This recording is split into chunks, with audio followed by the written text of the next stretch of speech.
Hello, and welcome to Psychology Demystified. Today's topic is focusing on you. The most important relationship that you're ever going to have in this life is the relationship that you have with yourself. And why is this relationship with yourself so important? Well, for starters, you have to put up with you for the rest of your life.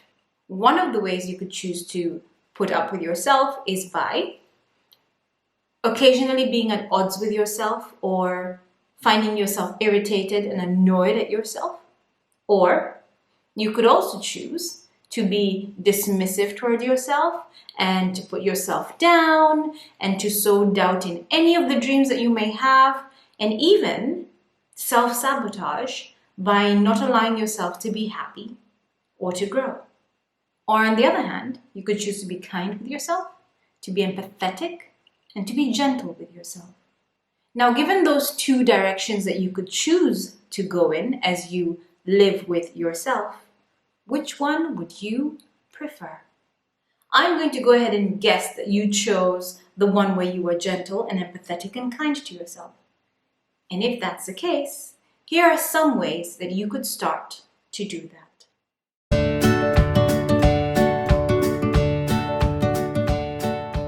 One way you could start is by giving yourself permission to feel whatever you're feeling.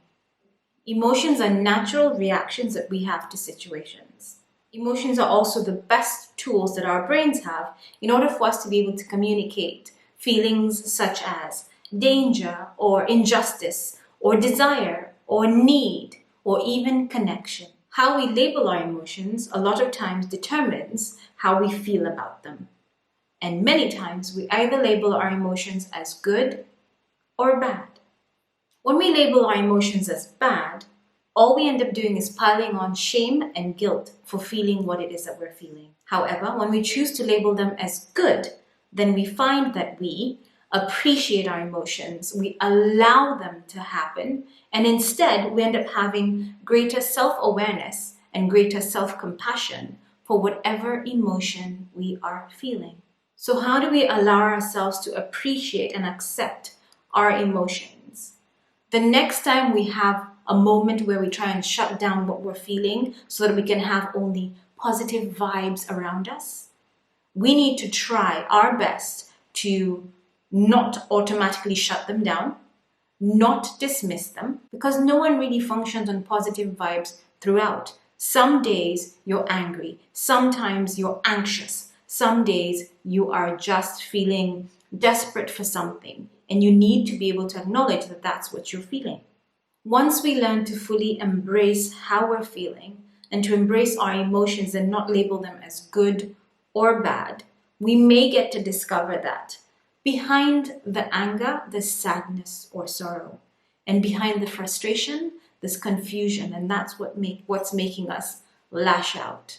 Once we begin to recognize what we're feeling, we will then be able to ask for the help that we need as we work through that emotion. And I'm not saying that you need to have, whenever you have hot emotions like I just want to punch a wall, you go ahead and do it. But you have to then see that behind whatever anger there is that's making you want to punch that wall, there's something that's underlying, and that is what you can seek help to handle or to deal with. When your body speaks to you, listen to it. Our bodies are our most valuable and our most precious assets because they are irreplaceable. Our bodies allow us to do so many amazing things. They allow us to smell flowers. Our bodies allow us to learn new things. Our bodies allow us to fall in love. They allow us to hug our families when we see them.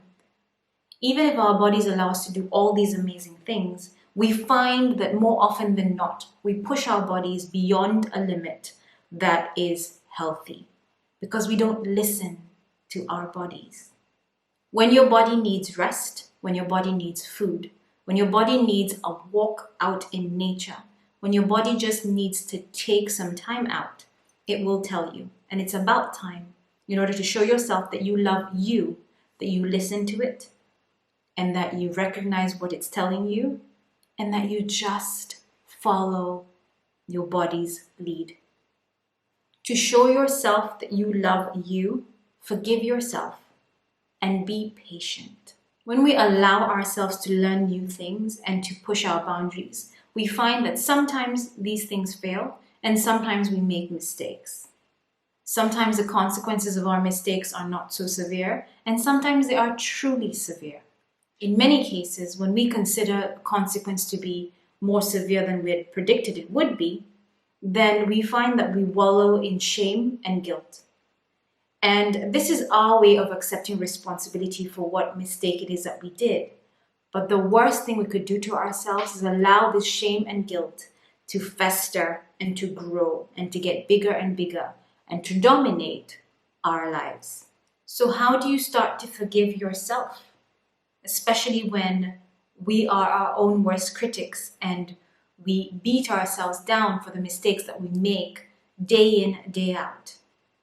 The first thing we need to do is to start by taking full responsibility for the role in whatever mistake we made. But in the same breath, we also have to let go of the parts that are not our responsibility. Definitely one thing you have to do is to be patient with yourself. Because yes, something didn't go as planned. Something went off the rails. Something failed. Something just didn't pan out the way you thought. Yes, you've accepted it.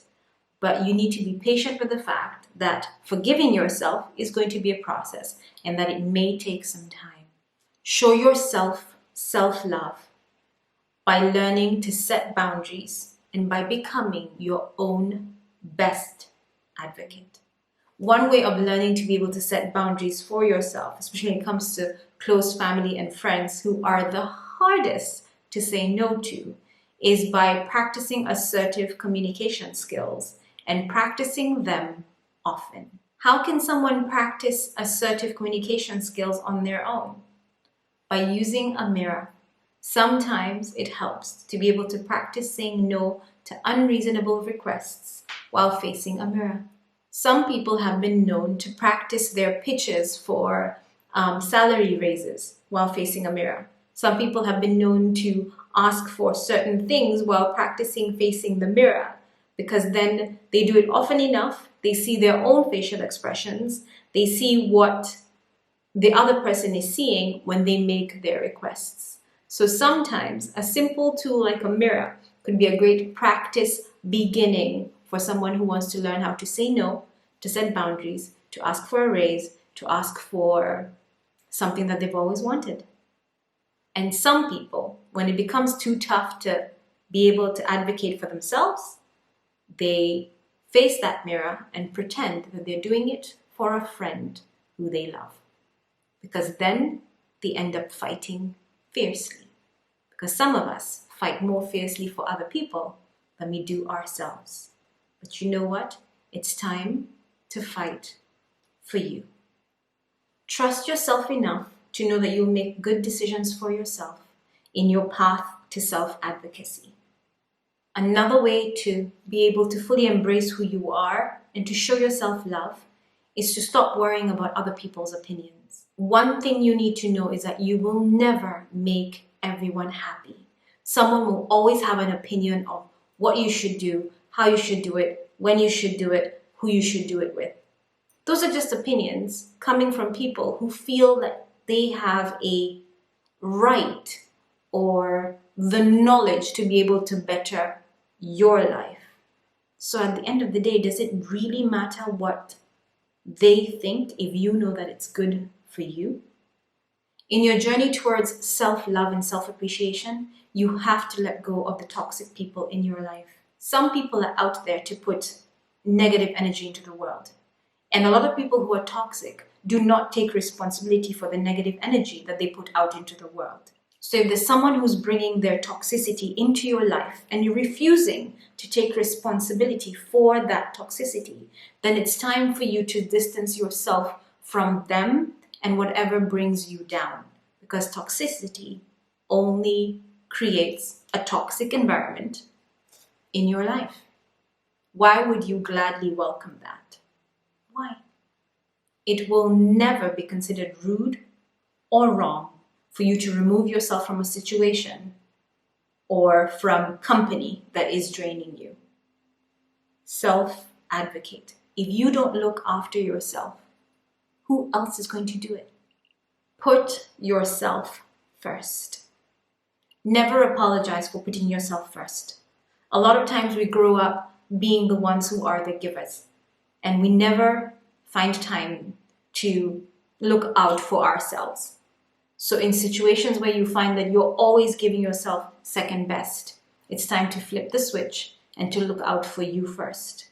That is not considered selfish. That is considered self-love, and knowing that you are valuable enough to get first dibs. Remember that your value does not lie in how your body looks or how your face looks. You are valuable because of you. In that same breath, I'm going to go ahead and tell you, as you try to achieve self-love and self-appreciation, wear what you want. Show your artistic streak through your clothes, through your makeup. Wear as much as you want, wear as little as you want. What someone else thinks of you is none of your business. Let them deal with their hang-ups. You are valuable because you are you. As you embrace who you are, go out there and just be unapologetic about who you are. Appear in the world like you know what your place is in this world, and if there's none for you, make your own space. And in that space, you have to remember to be comfortable, to be happy, and most of all, to be confident. So please start looking after yourself today. Please start putting yourself first today. Thank you so much for watching. Please remember to be kind, because you don't know what someone's going through. And it really costs you absolutely nothing. And to you, hugs and kindness always.